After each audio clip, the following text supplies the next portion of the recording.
Agora é o tempo. Psicografado por Chico Xavier, pelo Espírito de Emmanuel.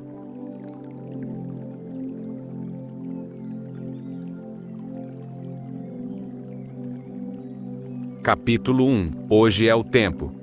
Ontem, foste o que eras. Amanhã, serás o que fizeres de ti. Hoje, porém, és o que és. Por isso mesmo, não te detenhas. Aproveita agora para realizar o bem que deves e já possas fazer.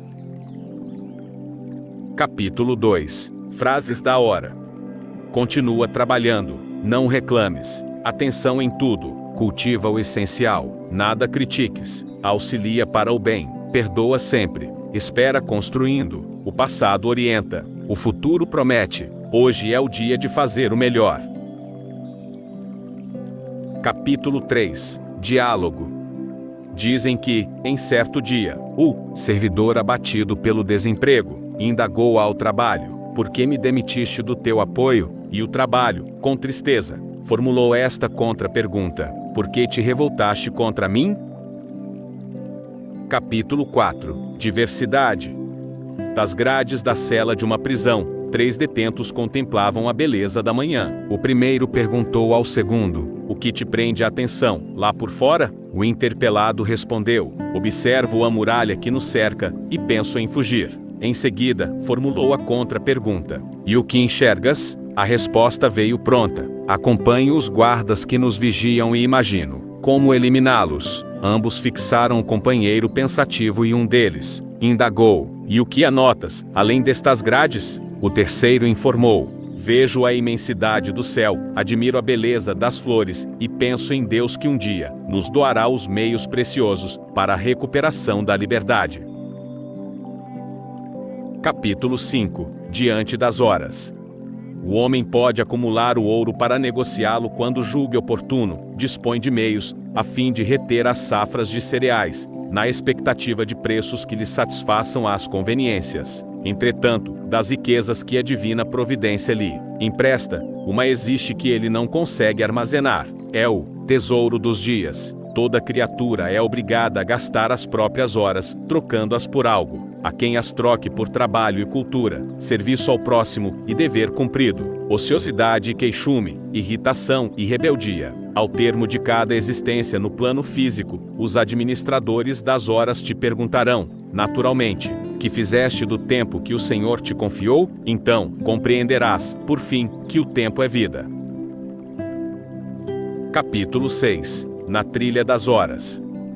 Pela palavra que digas, Jesus é admirado. Através de teus conhecimentos, Jesus pode ser visto. No fervor que demonstres, Jesus é louvado. Entretanto, só pelo serviço que prestes é que Jesus será entendido. Capítulo 7. O pássaro dourado. Conta-se que Ramsés II possuía enorme coleção de pássaros treinados para a comunicação, aves semelhantes aos pombos-correio da atualidade. Depois de algum tempo em que os mensageiros alados desempenhavam serviços de intercâmbio, com segurança e eficiência, a magnanimidade real deliberou honorificar 6 deles, que se revelavam mais corajosos e fiéis. Atendendo a isso, o grande Sesostris colocou a homenagem entre os diversos números de festa popular. A condecoração constaria de um leve revestimento de ouro para cada um. No dia marcado, conquanto sob severa contenção, 5 dos pássaros em destaque escaparam seus afora. Apenas um deles ficou retido nas mãos de alto funcionário, ante a real presença. O faraó aproximou-se com carinho e borrifou-lhe o corpo, especialmente as asas, com finíssima poeira de ouro puro, sob os aplausos da multidão. O pássaro condecorado, entretanto, embora liberto, permaneceu em vasta mesa do palácio, a contorcer-se, qual se quisesse desfazer-se do precioso brinde. Sempre reverenciado por todos, no entanto, nunca mais conseguiu voar. Capítulo 8. Reciprocidade. Podes contar com Deus na solução de todos os teus problemas, entretanto, não te esqueças de que Deus conta contigo em todos os teus caminhos. Capítulo 9. Notas do trabalho. O trabalho capaz de livrar-nos de controvérsias é aquele que realizamos por nós mesmos. O trabalho esquecido é uma força que se voltará contra nós. O trabalho adiado costuma impelir-nos a muitas surpresas desagradáveis. O trabalho que mais nos aflige é aquele que precisamos fazer e não fazemos. Capítulo 10. Convite de amigo. Peçamos ao Divino Senhor o poder de amar sem reclamações, de servir sem recompensa, de compreender os outros sem exigir compreensão para nós, de obedecer-lhe aos sublimes desígnios, de vencer as próprias imperfeições, de abençoar aos que nos perseguem, de orar pelos que nos ferem ou caluniam, de amparar aos que nos critiquem, de estimular o bem, onde o bem se encontre, de praticar a fraternidade legítima e de aproveitar todas as oportunidades que o tempo e a vida nos ofereçam para realizarmos o aprimoramento de nosso espírito imperecível. Capítulo 11. A viagem. O aprendiz chegou ao recanto de antigo orientador da vida cristã e perguntou, em seguida, as saudações costumeiras: Instrutor, posso acaso receber as suas indicações quanto ao melhor caminho para o encontro com Deus? A resposta do mentor não se fez esperar. A viagem para o encontro com Deus é repleta de obstáculos por vencer. Espinheirais, precipícios, charcos e pedreiras perigosas. Silenciando o interpelado, o moço prosseguiu: Isso tudo conheço. Já visitei vários templos da Índia, quando estive por vários dias na intimidade de faquires famosos, todos eles revestidos de faculdades supranormais. Arrisquei-me a cair nos despenhadeiros do Tibete para conviver com os monges santos. Orei na grande pirâmide do Egito. Demorei-me na Palestina, procurando registrar impressões da paisagem na qual Jesus viveu. No entanto, estou saciado de excursões à procura da divina presença. O orientador escutou com humildade e esclareceu, em seguida: Sim, é verdade que todas essas peregrinações e práticas auxiliam na busca do Supremo Senhor, mas, ao que me parece, há um engano de sua parte. E rematou: a viagem para o encontro com Deus é para dentro de nós. Capítulo 12. Anotação rápida. Dialogar sim, agredir não, falar sim, gritar não, discernir sim, condenar não, ensinar sim, impor não, simplificar sim, complicar não, entendimento sim, violência não. Capítulo 13. Erros pequeninos. Tão logo apareçam, corrijamos os nossos erros considerados pequeninos, porque, sem isso, dia virá em que passaremos a aceitar os nossos grandes erros como se fossem pequeninos. Capítulo 14. Relacionamento. No relacionamento com os outros, observa o que fazes. Busquemos agir agora de tal modo que não venhamos a sentir qualquer arrependimento depois. O bem aos outros seja nossa diretriz. Lembra-te, em matéria de atitudes, a vida não fornece cópias para revisão. Capítulo 15. Ensinamento e surpresa. Um companheiro amargurado por desgostos no cotidiano, certa feita, através de emissora interiorana, ouviu a voz empolgante de um professor de otimismo que lhe cativou a atenção e a simpatia. De 3 em 3 dias, ei-lo prostrado junto ao receptor, a fim de registrar os conceitos do orientador distante. Tão admirado se viu com as respostas com que o prestimoso amigo reconfortava e instruía aos ouvintes, que lhe dirigiu a primeira carta, solicitando-lhe auxílio para sanar as inquietações de que se reconhecia objeto. Entusiasmado com os apontamentos que obtinha pelo sem-fio, confiou-se à copiosa correspondência, na qual se expunha ao mentor, rogando-lhe as opiniões que chegavam, sempre sinceras e sensatas. Aquele homem, cujas palavras de paz e compreensão se espalhavam pelo rádio, devia conhecer as mais intrincadas questões humanas. Para quaisquer indagações, expedia a resposta exata, e tanto adentrou na faixa dos pensamentos novos, que lhe eram endereçados, que o amigo, dantes fatigado e pessimista, observou-se curado da angústia crônica que o possuía. Renovado e feliz, deliberou exteriorizar a gratidão que lhe vibrava nos recessos do ser, procurando abraçar o benfeitor pessoalmente. Combinaram dia e hora para o encontro, e o beneficiado despendeu 8 horas, em automóvel, varando estradas difíceis, de modo a reverenciar o professor que lhe reabilitara as forças para a vida. Só então, depois de atingir a cidade para a qual se dirigia, entre consternação e júbilo, conseguiu avistá-lo, verificando, por fim, que o distinto radialista, que lhe devolvera a alegria de viver e trabalhar, era paralítico e cego. Capítulo 16. Oração da manhã. Senhor Jesus, abençoa-nos para que a tua paz esteja conosco. Dá-nos a força precisa para te aceitarmos os desígnios sempre sábios e justos. Ensina-nos a agir sempre, colocando o espírito de utilidade acima de qualquer ideia de ganho. Capítulo 17. Cada pessoa.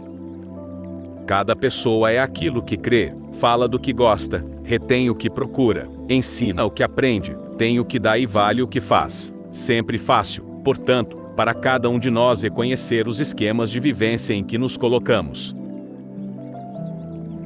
Capítulo 18. Retratos. No que falas e escreves, a cultura te revela a imagem do cérebro, à frente dos semelhantes. Nas provações que suportas com paciência, e naquilo que fazes com amor, a caridade, perante os outros, te mostra o retrato do coração. Capítulo 19. Os que esperam. Falas de beneficência, com a certeza de que voltarás à própria casa, onde dispões do mundo que construíste, o lar em que os entes amados te prepararam a festa do carinho, o ambiente seguro, o farnel da noite, a presença de alguém que te enderece palavras de ternura, e o leito pronto para assegurar-te. E o repouso, lembra-te, porém, daqueles que atravessaram o dia, mentalizando o prato que não tiveram, dos que refletiram, em vão, no cobertor que não apareceu, dos enfermos que sonharam com os medicamentos suscetíveis de aliviá-los, e que não lhes chegaram às mãos, dos que se enrolaram, sem perceber, na rede da solidão, e se inclinam para a calamidade do suicídio, dos pais que não descansam, procurando o sorriso de um filho que a morte ocultou no silêncio. Lembra-te dos que sofrem sem esperança, e estende-lhes a tua migalha de tempo e de amor, materializando o que ensinas. Não hesites. Segue ao encontro daqueles que esperam por algo, ou por alguém que lhes ofereça o auxílio de que disponhas. Não importa seja o mínimo aquilo que possas dar, a tua xícara de leite ou a tua pétala de esperança estarão abençoadas por Deus. Capítulo 21. Corações. Às vezes, nos afligimos solicitando orientação. Estamos certos ou errados, tomando esse ou aquele caminho? Acaso, devemos fazer desse ou daquele modo aquilo que nos compete? Entretanto, é importante pensar que a divina providência colocou tanto senso natural de escolha nas criaturas, que a própria mosca sabe onde se encontra o açúcar. Aprendamos a compreender para ser compreendidos. Encontra-se alguém na estrada que te pareça na capa de inimigo ou na máscara de ofensor, silencia e não condenes. Convençamos-nos de que não existem corações de mármore e sim corações retalhados de dor. Capítulo 22. Adversários da luz. Em se tratando de adversários, não nos será lícito esquecer que os opositores da luz se esforçam, por todos os meios que se lhes fazem possíveis, para não ser desalojados das sombras em que se acomodam. Isso, porém, não quer dizer que devamos estar enclausurados na torre das aquisições espirituais que, porventura, já tenhamos alcançado. De certo que o Senhor não exige nos convertamos em transformadores mágicos que arranquem os inimigos da luz dos esconderijos em que se disfarçam nas trevas, mas espera sejamos nós, onde estivermos, em favor deles, alguma réchia de luz, através de algum gesto de tolerância e de amor. Capítulo 23. Perante os opositores. De certo, tens o direito de discordar, de repelir cortesmente essa ou aquela opinião, de divergir de alheios pontos de vista, de seguir em caminhos diferentes daqueles que se tem proponha. Em qualquer circunstância, porém, não te esqueças de que os opositores são filhos de Deus, tanto quanto nós, sempre credores de nosso respeito e consideração. Capítulo 24. Bilhete de paz. Compreensível que não possas resolver os problemas que te cercam, mas podes sorrir, sustentando a esperança e a coragem dos outros. Capítulo 25. A lição da aranha. O aprendiz perguntou ao orientador, depois da aula, em torno das dificuldades humanas. Instrutor, onde os motivos pelos quais sempre se multiplicam os obstáculos diante dos homens, impedindo-lhes a sublimação espiritual. O amigo convidou o discípulo a visitar um casarão próximo, semi-abandonado. Entraram e, numa sala espaçosa, grande aranha se mostrava presa no centro da caprichosa rede de fios, entretecida por ela mesma. Vês esta aranha encarcerada no labirinto, feito por ela própria? Indagou o mentor. Própria? Indagou o mentor. Ante o sinal afirmativo do rapaz, o amigo acrescentou: observemos. Passados alguns instantes, apareceu o jovem auxiliar de serviço, naquela moradia quase desabitada, e usando um espanador, desfez o tecido, libertando a aranha, que se deu pressa em esconder sob pesado. Móvel. Voltaremos amanhã para nós os apontamentos, falou o orientador. No dia seguinte, professor e discípulo regressaram ao casarão, e, num aposento diverso, a mesma aranha se apressara no centro de outros fios tecidos por ela própria. Decorridos poucos segundos, a jovem da véspera reapareceu e acabou com a trama, libertando a aranha, que se afastou, ocultando-se em antigo móvel desocupado. Mais um dia e, pela terceira vez, o instrutor e o aprendiz retornaram ao mesmo local, surpreendendo a mesma aranha no centro de outra complicada rede de fios, criada por ela mesma. A jovem, já conhecida, surgiu e, agitando o espanador, liberou a aranha, que, rapidamente, tomou novo esconderijo sob mala. Suspensa. Foi então que o mentor, dirigindo-se ao rapaz, resumiu a lição, esclarecendo: lembrou você que os homens lutam com grandes entraves no caminho da elevação, mas é preciso reconhecer que a maioria dos nossos companheiros, no plano físico, quase sempre agem à maneira da aranha. O espanador providencial do sofrimento surge a libertá-los das prisões engenhadas e construídas por eles. Entretanto, que podemos fazer, se eles mesmos se escondem nos hábitos que acalentam e, depois, usando o livre-arbítrio, criam novos problemas para eles próprios? Capítulo 26. A prova última. E porque o aprendiz indagasse sobre o currículo dos exames a respeito do aperfeiçoamento da alma, o mentor esclareceu, paciente: na espiritualidade superior, as avaliações de aproveitamento são muitas. Temos as de paciência, de disciplina, de espírito de serviço e de auxílio aos semelhantes. No entanto, ao que me parece, a última é a mais difícil de todas. E qual é a última? Indagou o discípulo atento. O mentor respondeu, em tom decisivo: a última prova, no aperfeiçoamento de cada um de nós, é a humildade. Capítulo 27. Ante o desalento. Capítulo 28. Importância e serviço. Quando o desalento, porventura, te visite, retoma o trabalho que te compete, recordando que as leis de Deus sustentam o último cacto nas entrâncias do deserto, em local que o homem não vê. Determinada criatura terá herdado na terra um nome respeitável. A chama da razão lhe brilhará no discernimento. Conhecerá o pensamento e as edificações das épocas passadas. Colecionará preciosos títulos acadêmicos. Visitará os mais diversos climas do planeta. Disporá de arcas repletas, com altos valores amoedados. Exibirá conhecimentos admiráveis. Semelhante pessoa será um gigante de inteligência, mas se não aprendeu a ser útil, se não acordou para a compreensão das necessidades do próximo, e se não conseguiu auxiliar e abençoar, apoiar e amparar aos outros, em verdade, por muito viva e por muito brilhe na terra, passará simplesmente entre os homens, na condição de curiosa peça para museu. Capítulo 29. Uma pergunta simples. O discípulo solicitava ao orientador algo falasse acerca da vontade, e o amigo esclareceu, sorrindo: não precisamos de longas digressões. Basta lhe diga que, há dias, fui chamado com urgência para cooperar na extinção de um incêndio que ameaçava muitas vidas. Atingimos o lugar que inspirava compaixão. As chamas devoravam grande construção. Turmas socorristas do plano espiritual se uniram aos bombeiros presentes, e todos os moradores foram colocados fora de perigo. Restava o prédio. Paredes ruíam e as estruturas de madeira alimentavam um fogo implacável. Vimos a destruição de preciosas peças de arte. Cortinas e tapetes raros desapareciam aos nossos olhos. Pertences de valor se convertiam em cinza. O telhado desabou para consumir-se num lago de labaredas. Entretanto, Os homens de serviço ali congregados eram dos mais componentes. Todo um sistema de socorro jazia ali aparelhado, pronto a funcionar.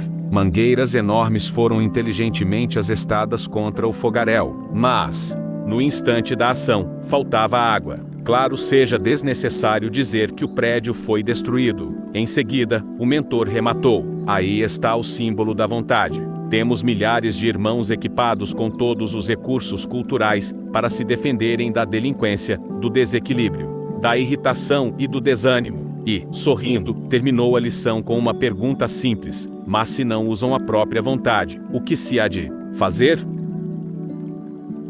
Capítulo 30. Ação e caminho. O sentimento cria a ideia gera o desejo acalentado forma a palavra orienta a ação detona resultados. Os resultados nos traçam o caminho nas áreas infinitas do tempo. Cada criatura permanece na estrada que construiu para si mesma. A escolha é sempre nossa. Capítulo 31. Calma e esperança. Seja qual for a provação que te visita, a calma te espera. Muitas vezes, quando a resposta do céu parece tardar, ante o pedido que formulaste, em oração, semelhante demora significa que o céu, em silêncio, permanece contando com a tua paciência. Capítulo 32. Calma e esperança. Cada vez mais predominante na Terra a necessidade do trabalho com o entendimento da importância de semelhante ingrediente na evolução. A sabedoria da vida estabelece o serviço profissional, seja na administração ou na subalternidade, quase que por látego indispensável à preservação da saúde e da harmonia mental das criaturas. No entanto, existe a sublimação do trabalho, nas atividades do bem ao próximo, nas quais o servidor comparece voluntariamente, sem qualquer ideia de remuneração, altruísmo enfatizado no mundo pelas religiões, ou fora delas. É, sobretudo, para esse tipo de ação que a espiritualidade maior convida as criaturas da Terra, em benefício delas mesmas. Caridade, beneficência, filantropia ou assistência social, sob qualquer dessas legendas, os companheiros domiciliados no plano físico encontram oportunidades valiosas para a aquisição de valores da alma, com expressão definitiva e substancial, em qualquer sistema de vida. Muitos amigos menosprezam o ensejo que se lhes oferece, pronunciando recusas quais estas: quem sou eu para servir? Sou um feixe de imperfeições. Conheço o meu atraso moral. Meus defeitos são meus impedimentos. Não tenho qualidades para comparecer nas boas obras. Entretanto, os convites dos orientadores espirituais realmente orientadores falam em serviço, e não em santidade. Eles sabem que somos ainda consciências endividadas em evolução. Temos conosco refulgências de estrelas e sombras de abismo, tranquilidade e tumulto, fonte de amor e desertos de incompreensão, e não seria justo exigir perfeição nos seres em aperfeiçoamento. Fugir do trabalho de auxílio aos outros, sob esse ou aquele pretexto, é mera desculpa de quantos preferem retardar a melhoria própria.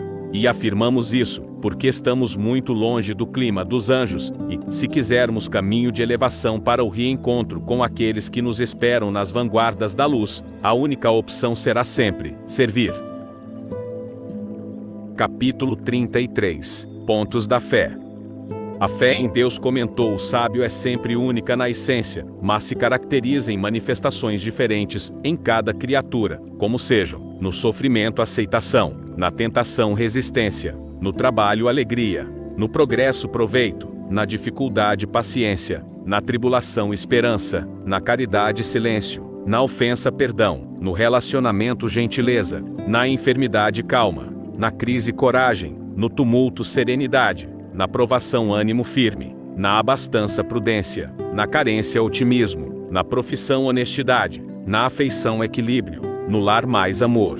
Verificando os pontos da fé em Deus, cada um de nós conseguirá facilmente encontrar a soma de nossas aquisições e falhas, omissões e vitórias íntimas, bastando, para isso, a nossa autoanálise diante de quaisquer problemas da vida. Capítulo 34. Prece por justiça. Senhor, ensina-nos a cultivar a justiça. Não nos permitas, porém, alimentar qualquer impulso de nos apropriar daquilo que não nos pertence, e sim auxilia-nos a repartir daquilo que temos, por empréstimo da tua bondade.